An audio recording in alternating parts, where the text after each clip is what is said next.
नमस्कार दोस्तों, कैसे हैं आप लोग। आशा करता हूं कि सभी बढ़िया होंगे। एंड गाइज, आज हम बात करेंगे कि जब भी हमने किसी शेयर में एंट्री बनानी होती है तो हमें कब किसी शेयर में एंट्री बनानी चाहिए। बेशक वो IRFC हो, आयरकॉन हो, RBNL हो या फिर Asian paint, Bajaj finance, IRCTC, कोई भी शेयर हो लो, तो हमने कब एंट्री बनानी है या फिर हमें कब क्या डिसीजन लेनी है। तो गाइज़, इस वीडियो को बनाने का जो हमारा मकसद है वो यही है, क्योंकि गाइज़ देखिए, पिछले कुछ दिनों से मार्केट करेक्शन मोड में चल रही है। कहने का मतलब कि पिछले 3 से 4 ट्रेडिंग सेशन में आपको गिरावट देखने को मिली है, जिसके चलते हमारे व्यूवर्स को डाउट आ रहे हैं कि क्या हमें अभी एंट्री किसी शेयर में बनानी चाहिए। तो गाइज़, और दूसरी बात ये भी है, IRFC, RBNL ऐसे रेलवे स्टॉक है जिसमें आयरकॉन को भी आप बीच में लेके चलो कि अभी पिछले 1-2 दिनों से पॉजिटिविटी देखने को मिल रही है।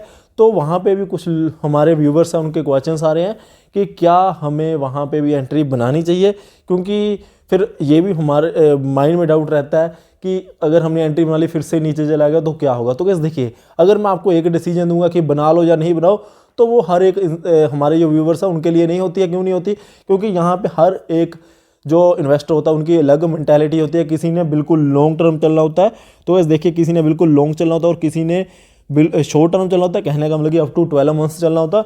और कुछ लोग ऐसे भी होते हैं जिन्होंने 10 से 15 दिन में पैसा कमाना होता है। तो वैसे देखिए, 10 से 15 दिन में जिन्होंने पैसा कमाना होता है उनके लिए एक अलग स्ट्रेटजी रहनी चाहिए।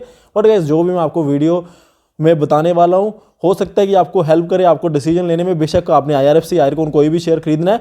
बट हाँ गाइज, मैं आपको एक बात बोलना चाहता हूँ, जो भी मैं ये वीडियो बना रहा हूँ यहाँ पे आपको बिल्कुल सिंपल लैंग्वेज में समझाने की कोशिश की जाएगी या बताने की कोशिश की जाएगी कि हाँ, आपको कैसे डिसीजन लेनी चाहिए या फिर कौन कौन से आपको फैक्टर अपने माइंड में रख के चले चाहिए, जिनको कंसीडर करना चाहिए जब भी आपने डिसीजन लेनी है। तो बस देखिए, मैंने आपको यहाँ पे जो मैंने लिखा हुआ है, आपको 3 कैटेगरी में बनाया हुआ है कि अगर आप एंट्री बनाना चाहते हो, अगर आप 10 से 15 दिन में पैसा कमाना चाहते हो। तो गाइज, आप यहाँ पे क्लियर कर से देख सकते हैं कि अगर आप 10 से 15 दिन में पैसा कमाना चाहते हैं तो आपने कौन सी चीज़ों को देखना है। तो सबसे पहले आपने टेम्पररी न्यूज़ के ऊपर फोकस रखना है। तो देखिए गाइज, टेम्पररी न्यूज़ के ऊपर फोकस रखना है, कहने का मतलब देखिए, अगर आपका पॉइंट ऑफ व्यू ही यही है कि आपने 10 से 15 दिन में पैसा कमाना है और कोई न्यूज़ ऐसी आती है कि भाई किसी कंपनी में कुछ ऐसी पोल्यूशन बोर्ड ने उनको ऐसा नोटिस भेज दिया कि हाँ, उनको प्लांट शट करने के लिए ऐसा नोटिस भेज दिया, अब कंपनी रिप्लाई बना रही है। बेशक वो चीज़ें ज़्यादा लॉन्ग टर्म के लिए अहमियत नहीं रखती है, बट ऐसा होता है मोस्टली कि वो नेक्स्ट ट्रेडिंग सेशन में या 1-2 ट्रेडिंग सेशन में एडवर्स में या फिर फेवरेबल वे में स्टॉक के प्राइस को इफेक्ट करती है। तो अगर ऐसी कोई न्यूज़ आती है, हमने 10 से 15 दिन में पैसा कमाना है, तो इस न्यूज़ के ऊपर, जो टेम्पररी ऐसी न्यूज़ होती हैं, इनके ऊपर फोकस रख के ही एंट्री बनती है। और कैसे देखिए, जो टेक्निकल्स देखते हैं हम कि हाँ भाई RSI कैसा हो गया है, ये चीज़ें भी थोड़ी सी देखनी चाहिए। वो तो हमें, हमारे पास जो ब्रोकर्स होते हैं उनकी एप्लीकेशंस होती है, वहाँ पे पता चल जाता है। वो अपने आप ही एक कॉल दे देते हैं कि हाँ, खरीदना है या क्या करना है। तो तब अगर हमने 10 से 15 दिन में या 20 दिन में पैसा कमाना है, फिर हमने ये टेम्पररी न्यूज़ को देख के चलना है। और दूसरी गाइस देखिए, बात है PSU स्टॉक। अगर आप 10 से 15 दिन में पैसा कमाना चाहते हैं तो जितना हो सके तो आपको PSU स्टॉक्स को थोड़ा सा अवॉइड करने की कोशिश करनी है। वो क्यों करनी है? देखिए, PSU स्टॉक में मैं ऐसा नहीं बोल रहा हूँ कि हाँ, PSU स्टॉक एक दिन में नहीं भागते हैं। देखिए गाइज, इवन PSU स्टॉक ज़्यादा सेफ होते हैं, बट हाँ, आपको पता है कि ये बहुत स्लो मूव करते हैं। अगर एक दिन में 10 से 15% की तेज़ी आती है तो दूसरे से तीसरे दिन में ये थोड़ी सी करेक्शन की ओर चलना स्टार्ट कर देते हैं, जिसके चलते हुए अगर हम 10 से 15 दिन के माइंडसेट से PSU स्टॉक को खरीद लें तो मोस्ट ऑफ द केसेस क्या होता है, निराशा ही मिलती है। वो फिर हमें लॉन्ग चलना पड़ता है, और जिसकी मेंटालिटी ही 10 से 15 दिन की होगी, फिर अपने आप ऐसा लगता है कि भाई शेयर मार्केट में कोई बेनिफिट नहीं है। तो मैं आपको यही बात बोलना चाहता हूँ, तो PSU स्टॉक्स को जितना हो सके उतना अवॉइड करिए। हाँ, जहाँ पे आपको बहुत बढ़िया मौका लग रहा है वो हम आपको प्रोवाइड भी करते रहते हैं इन्फॉर्मेशन, वहाँ पे आप एंट्री बना सकते हैं। अब गाइस देखिए, 10 से 15 दिनों वालों ने एक मार्केट के सेंटीमेंट्स भी देखने हैं। अगर देखिए गाइस, मार्केट बुल रन में चल रही है और हमें ये लग रहा है कि कोई पैकेज आने वाला है, कोई मतलब कि ऐसा कोई न्यूज़ आने वाली है कि मार्केट के सेंटीमेंट्स जो रहने वाले हैं आने वाले हफ्ते में, वो काफ़ी ऊपर जाएगी या फिर काफ़ी नीचे जाएगी। ठीक है, जैसे कोविड आ गया, हमें पता चल गया कि हाँ भाई, कोविड काफ़ी तेज़ी से फैल रहा है, नंबर्स काफ़ी बढ़ के आ रहे हैं, तो उस केस में हमने उसके अकॉर्डिंगली ही डिसीजन लेनी है। ठीक है, अगर कोविड के केसेस काफ़ी बढ़ रहे थे तो हमें पता है कि शॉर्ट करने का बेनिफिट रहेगा, 10 से 15 दिन में हम पैसा कमा लेंगे। बेशक वो 10 से 15 दिन के बाद वो जो रफ्तार थी कोविड की बढ़ने की स्लो हो जाए। हमें तो 10 से 15 दिन में पैसे कमाने थे, तो वो जो न्यूज़ होती है कि हाँ भाई मार्केट के सेंटीमेंट्स कैसे रह सकते हैं, वो भी हमें 10 से 15 दिन में अगर पैसा कमाना देख के डिसीजन लेनी पड़ेगी। तो कैसे देखिए बाकी अदर फैक्टर्स क्या होते हैं, गवर्नमेंट की पॉलिसीज कैसी आ सकती है किसी सेक्टर के रिगार्डिंग, या फिर बजट आने वाला, बजट में किस सेक्टर को बेनिफिट दिया जा सकता है, या फिर जो आप किसी और देश की मार्केट कैसे हमारी मार्केट को इम्पैक्ट कर सकती है, इन चीज़ों को भी देखना है। ये सारी चीज़ें कब देखनी है, अगर 10 से 15 दिन में हमने स्विंग ट्रेड से जब पैसा कमाने की कोशिश करनी है, तो इन फैक्टर को देख के ही डिसीजन लेनी है। तो अगर आप किसी भी शेयर में 10 से 15 दिन के लिए एंट्री बनाने के लिए हमसे क्वेश्चन कर रहे थे, तो इन फैक्टर्स को जरूर देखिए कि आपको वहाँ पे कुछ लग रहा है, ठीक है। तो गाइस ये तो हो गया कि हाँ 10 से 15 दिन में पैसा कमाना था। तो गाइस अगर आपने शॉर्ट टर्म चलना है, कहने का मतलब गाइस देखिए बहुत से लोग होते हैं जिन्होंने 10 से 15 दिन नहीं, उनके पास टाइम होता है, जैसे कि अप टू 1 साल लेके चलिए कि हाँ उनको होता है कि हम 12 महीनों तक हम होल्ड कर सकते हैं, हमें उतने टाइम में पैसा कमाना है। तो हमने कौन सी चीज़ें देखनी है, तो गाइस देखिए सबसे पहले देखना है कि हाँ रिजल्ट की एक्सपेक्टेशंस कैसी हैं किसी शेयर की। अब गाइस देखिए एशियन पेंट है, एशियन पेंट का रिजल्ट आना था, हमें पहले से ही पता होता है कि भाई इस क्वार्टर में इनके प्रॉफिट्स कम आ सकते हैं। देखिए गाइस पहले से एक्सपेक्टेशंस वो चीज़ें होती है, क्योंकि जैसा हमारे पिछले 3 महीने में हुआ होता है ना, उसके अकॉर्डिंगली हमारे रिजल्ट आने होते हैं, ठीक है। हाँ टाटा मोटर्स है, उनकी गाड़ियों के नंबर्स कितने बिक के आ सकते हैं, वो चीज़ें देखनी होती है।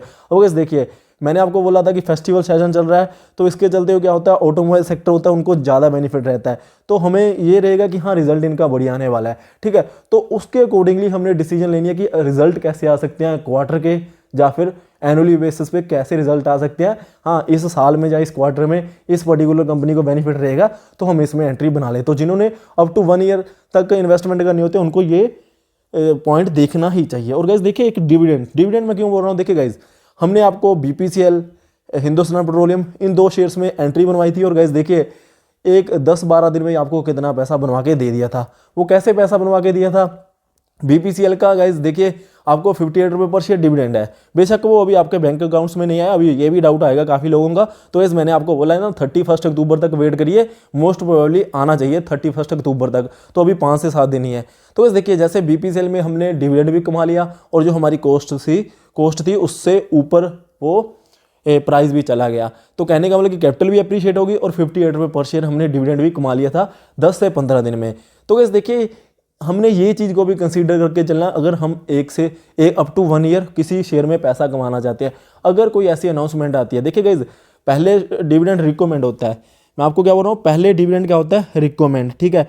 रिकमेंड के होने के बाद उसको अप्रूवल दिया जाता है। तो इस जब डिविडेंड रिकमेंड हो गया ना, तो उस टाइम ना वो शेयर आपको तेजी दिखाता है। फिर हमने क्या करना है, हमने उसको देखना है कि जब भी हमें कोई डिप्स के ऊपर मिले, जब शेयर डिविडेंड रिकमेंड हो गया ना, मोस्ट प्रोबेबली क्या होता है 2 से 3 महीने बाद उसको अप्रूवल दिया जाता है बोर्ड मीटिंग में, शेयर होल्डर्स की मीटिंग में, कुछ भी आप ये लगा के चलिए। मैं आपको ये बात बोलना चाहता हूँ कि अगर आपको पता है कि हाँ बहुत मोटा डिविडेंड आने वाला, और वही शेयर आपको सस्ते में मिल रहा है, और वो जिस दिन उसकी एक्स डेट आएगी उससे 10-15 दिन पहले वो शेयर जरूर भागेगा, तो आपको उस शेयर को रडार पे रख के खरीद लेना चाहिए। क्योंकि जैसे BPCL में देखिएगा 58 रुपये पर शेयर डिविडेंड आना था, मैंने आपको पहले ही बोल दिया था कि 500 को टच करेगा, ठीक है, डिविडेंड की एक्स डेट्स वाले दिन। तो देखिए 505 का था उस दिन, हुआ क्या, 505 को टच किया, जिन्होंने 450 के ऊपर ले लिया था या फिर 420 के ऊपर ले लिया था, 80 रुपये पर शेयर उन्होंने कमा के रैली में पहले से ही निकल गए।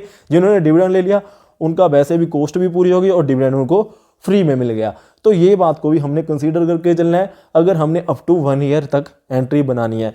तो गाइस बाकी एक और हमने फैक्टर देख के चलना, वो है कि temporary news and other points. देखिए गाइस टेम्परेरी न्यूज़ कहने का मतलब कि कुछ न्यूज़ ऐसी भी होती है कि एक सीज़न के लिए सही रहती हैं, जैसे कि देखिए गाइस अगर कोई ऐसा हो जाए कि हाँ इस 6 महीने के लिए एक टेंडर मिल गया इस कंपनी को, या फिर 6 महीने के लिए कुछ रिस्ट्रिक्शन लगा दी गई इस कंपनी के ऊपर, तो वो भी न्यूज़ काम करती हैं, ठीक है। तो अगर हमने अप टू 1 ईयर देखना है तो वो भी हमें माइंड में लेके चलनी चाहिए चीज़ें। बाकी गाइस अदर फैक्टर जैसे कोई स्टॉक का स्प्लिट आ गया या फिर बोनस देना है, तो ऐसी चीज़ें होती है जितनी जल्दी पता चल जाए अगर हम शेयर को खरीद ले तो वो शेयर भागते हुए दिखाई देते हैं।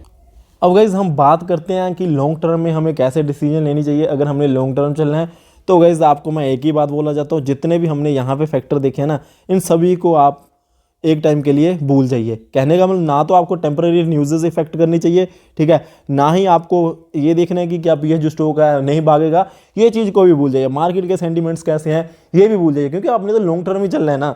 और गाइज बाकी अदर फैक्टर होते हैं ना, जैसे कि हाँ भाई स्प्लिट आ गया, बोनस आ गया, इस चीज़ को भी भूल जाइए। आपने सिर्फ फोकस रखना है कि फंडामेंटली कैसी है और आने वाले टाइम में स्कोप कैसा रहने वाला है। अब गाइज देखिए, फंडामेंटली देखने का मतलब कि हाँ क्या उनका बिजनेस कैसा है, बिजनेस मॉडल कैसा है और स्कोप क्या आगे बढ़ने वाला है, इन दोनों चीज़ों को देखना है। अब देखिए, अगर बहुत से लोगों का डाउट है कि क्या IRFC में अभी एंट्री बनानी चाहिए, तो अगर आप 10 से 15 दिन में के लिए बनाना चाहते हैं तो इन चीज़ों को देख लीजिए, ठीक है, फिर आपको अपने आप डिसीजन मिल जाएगी। अगर आप लॉन्ग टर्म बनाना चाहते हो तो आपको फंडामेंटली देखिएगा, इस बढ़िया स्टॉक है और स्कोप क्या आगे बढ़ सकता है, क्या वो शेयर, क्या उनका बिजनेस ग्रो करेगा, तो गैस डेफिनेटली करेगा। तो लॉन्ग टर्म वालों के लिए हमेशा टिक रहती है। और गैस देखिए, अप टू 12 मंथ्स के लिए भी आप देख सकते हैं कि क्या रिजल्ट उनके बढ़िया आ सकते हैं, हाँ आ सकते हैं।